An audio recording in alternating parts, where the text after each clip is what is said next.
Hi guys, and in this series of videos we're going to be looking at Scratch and an introduction to Scratch as a tool to help you program. This video is going to focus on looking at the interface and giving you some names for different areas. Following videos are going to extend this and looking at certain key features. So to start with, we're going to start from the menu bar up at the top, and then we're going to make our way around and looking at the different sections. So the first one to mention is the language. So if you need to change the language to something else, you can do. You've got a file menu to open, save, and upload your project to the Scratch website. You can edit, change the layout. You've got some tips and some help features there. Up across the top, you've got a clone tool, so it will duplicate your sprite or your costumes, different components as you're editing them. You'll also have a cut tool, an enlarge and a shrink tool, and another help menu there.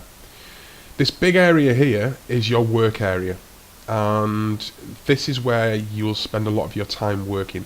Over here, this at the top, we've got the stage. So where the Scratch cat is, this is the stage area here, and we've got the green flag to make your animation, your program start, the red stop sign to make it stop.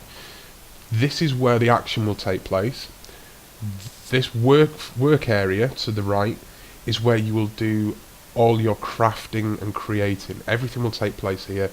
What actually goes on in terms of the animation or the program will take place up in the little stage area. This central panel has 3 tabs across the top. The first one is scripts, and by selecting the little sections, you can see the different areas. You can create your own blocks and do various different things. I might say to you, go to the yellow control section, and it means just come up to this bit here with the yellow blocks in. You can change the costume of the sprites, and this basically just changes how they look. You can edit these as well individually. Then you've also got some sounds as well that you can play. I don't know if you'll hear this one, but okay, if you heard that one, it was quite loud. You might not be able to hear it because it just came through my headphones. The one thing I will say to you, just make sure that when you're trying to edit stuff, you've got the right thing selected, so that the right sprite is selected when you're editing the script of the costume.